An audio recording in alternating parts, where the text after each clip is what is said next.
이번 시간에는 카카오의 위기에 대해서 알아보도록 하겠습니다.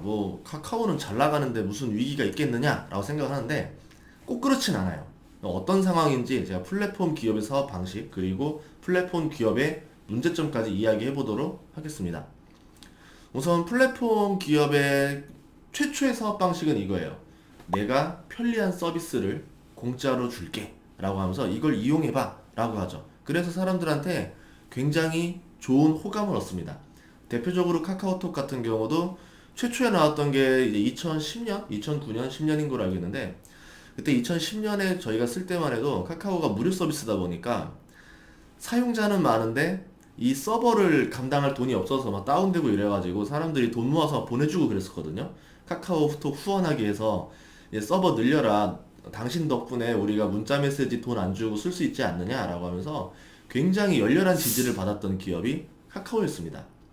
그런데 이제 사람들이 모이고 나니까 그것들이 다시 돈이 되기 시작했죠. 어떤 거냐? 세 가지가 있었는데 하나는 개인정보죠. 개인정보는 내가 재판매할게. 이거는 뭐 구글이나 페이스북이나 이렇게 되는 건데 예를 들어서 뭐 타깃 광고라고 하는 거예요. 뭐 남성, 서울에 사는 사람, 뭐 관심이 여기 분야에 있는 사람 이런 사람으로 이게 타겟을 하면은 그 타겟만 집중적으로 광고를 할 수 있어요. 근데 그렇게 할 수 있다라는 건 뭐냐면은 그 사이트가 빅데이터를 통해서 나의 개인정보를 가지고 있다라는 거죠. 그것을 또 활용한다는 얘기입니다. 두 번째는 뭐냐면 이제 광고를 달아요. 여기 온 김에 광고 좀 봐라라고 하면서 이 카카오톡 채팅창 위에 보면 광고가 달려있다라던가 인스타도 보면 중간중간에 스폰서라고 해서 광고 페이지들이 나오기 시작하고 유튜브도 보다 보면은 중간중간에 광고가 나오죠. 이런 식으로 광고를 넣어서 미디어 광고 사업도 하게 되는 겁니다. 그 다음에 세 번째가 있는데 온 김에 다른 걸 사가라 이렇게 표현하는 거죠. 예를 들어서 우리가 카카오톡 하다 보면은 기본 이모티콘이 있지만 그냥 재미를 위해서 내가 원하는 이모티콘을 구입해서 쓰기도 하고 아니면 기프티콘을 쓰기도 하고 뭐 다양한 어플들 뭐 나중에는 이제 카카오 대리, 카카오 택시, 뭐 카카오 뱅크 이런 식으로 계속 넘어가면서 다양한 서비스를 즐기게 되죠.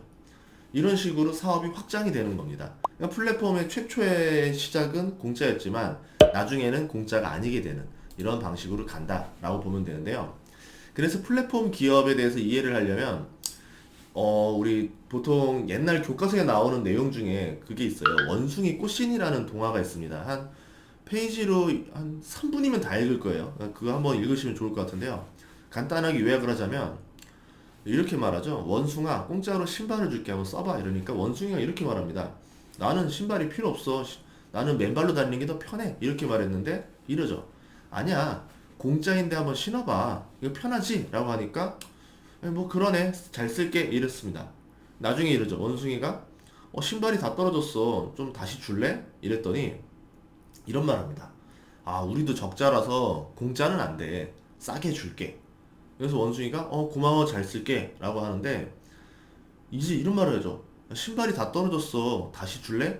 이제 신발이 없으면 굳은 살이 다 풀려서 발이 너무 아파서 도저히 못 걷겠어.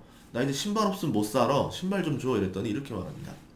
내 노예가 되면 해줄게. 이게 플랫폼 사업이에요. 그러니까 처음에는 우리가 그냥 편리해서 하지만 나중에 사람들이 모이고 나면은 이제는 그 플랫폼이 없으면 안 되는 상황이 몰린다는 거죠. 그때부터 플랫폼은 이제 돈을 벌 수 있다라고 보시면 됩니다. 카카오 같은 경우는 플랫폼 비중이 이제 55.8%예요. 뭐 플랫폼이라고 하면 카카오톡, 그리고 이제 광고, 기프티콘, 뭐 쇼핑, 검색 광고, 모빌리티, 페이, 뭐 이런 것들 다 포함한 거고요.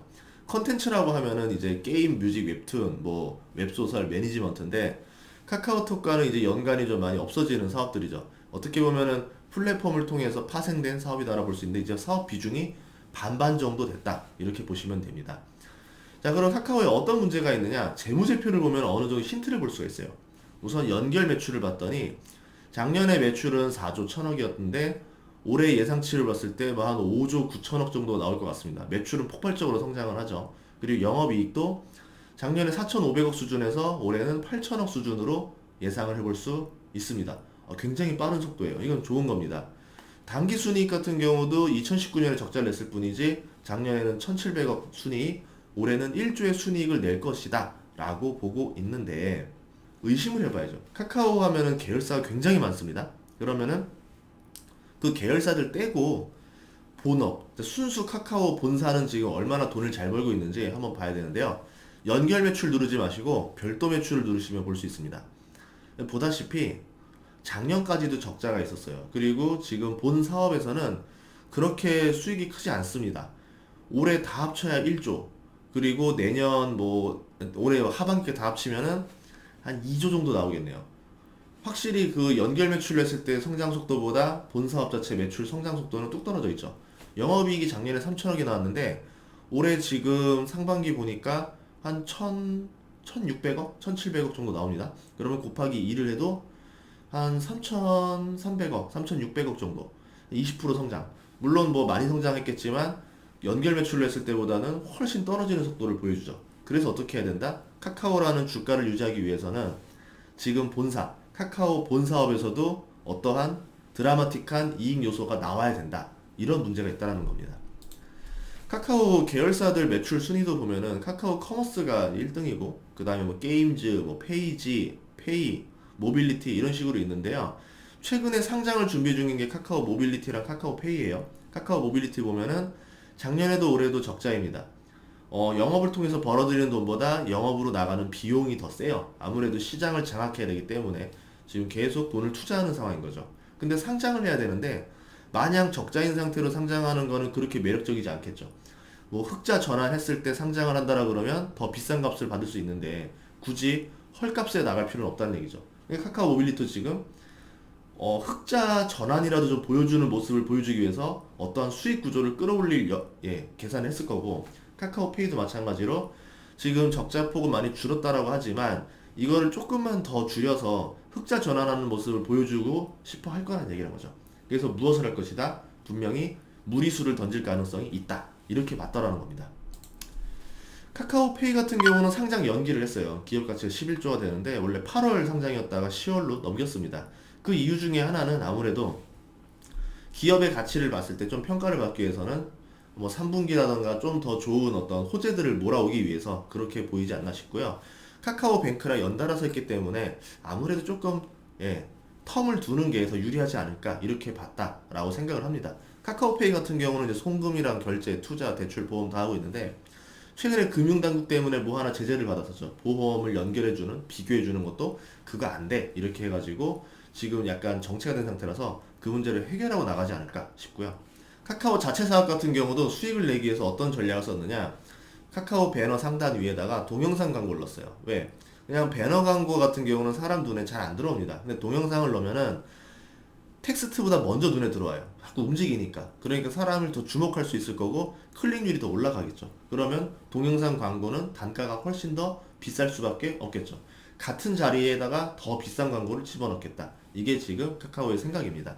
그렇게 해서 어떤 이익을 더 끌어올리겠다라는 모습이겠죠.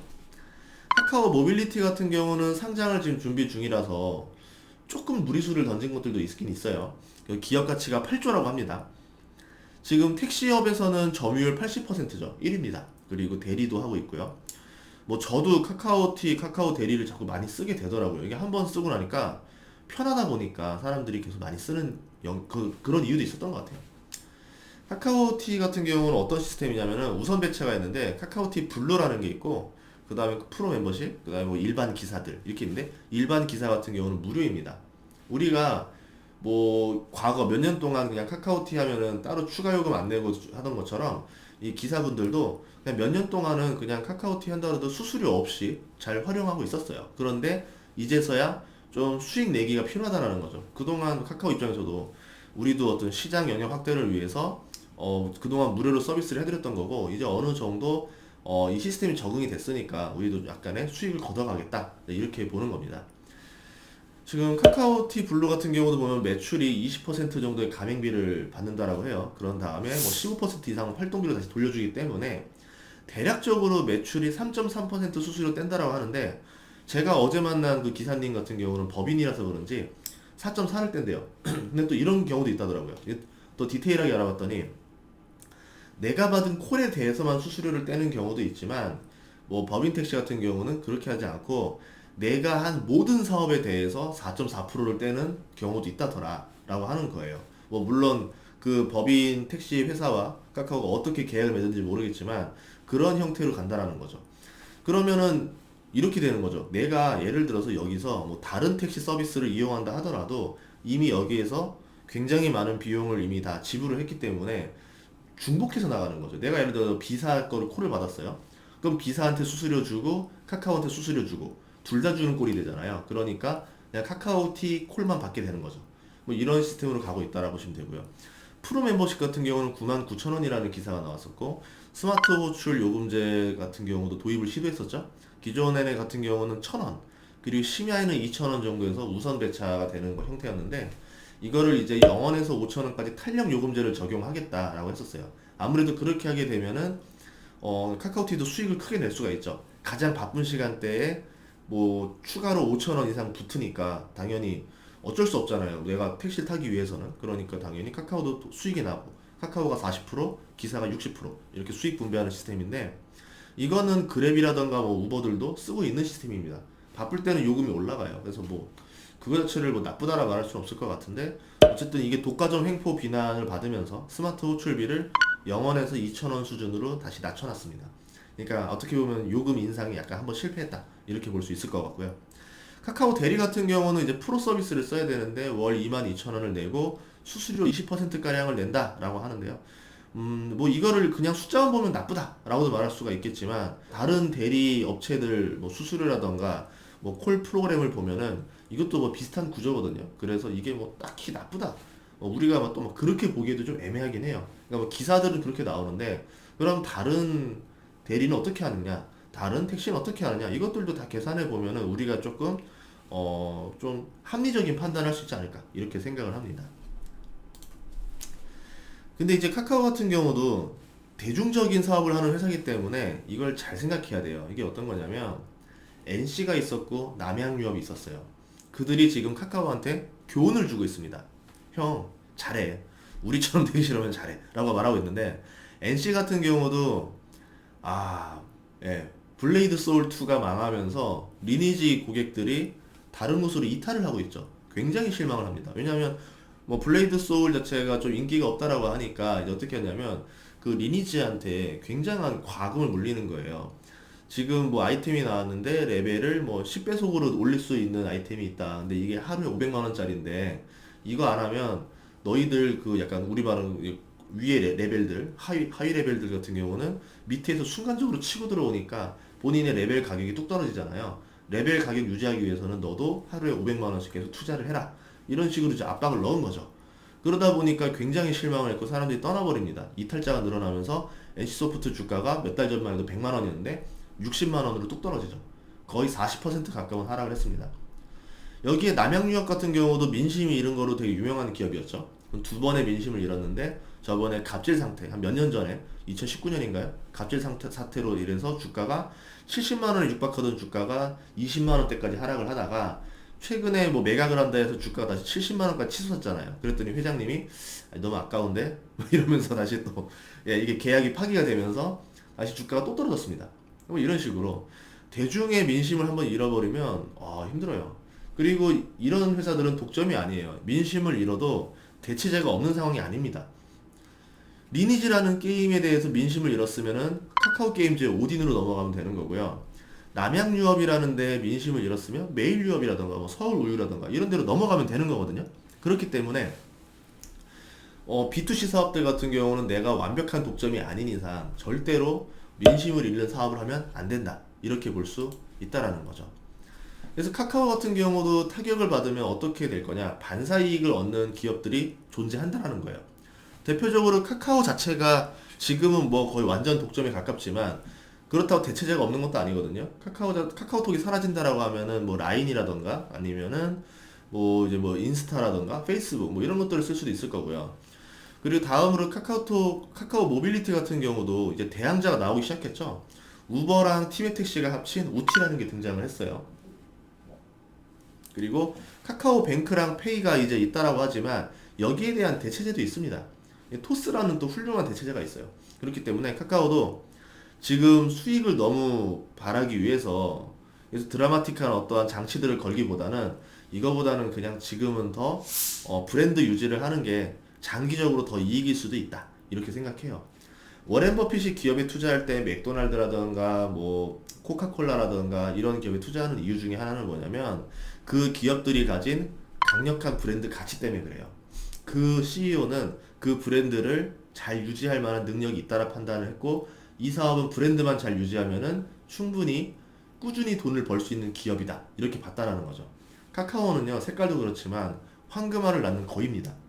이거는 브랜드 관리만 잘하면 앞으로 계속 돈이 들어올 수 있는 현금 주머니인데 괜히 여기에서 막 황금알을 하루에 하나 낳는 거 두 개 낳기 위해서 쪼다가 오히려 거의를 잃을 수도 있다. 이런 교훈을 가졌으면 좋겠습니다.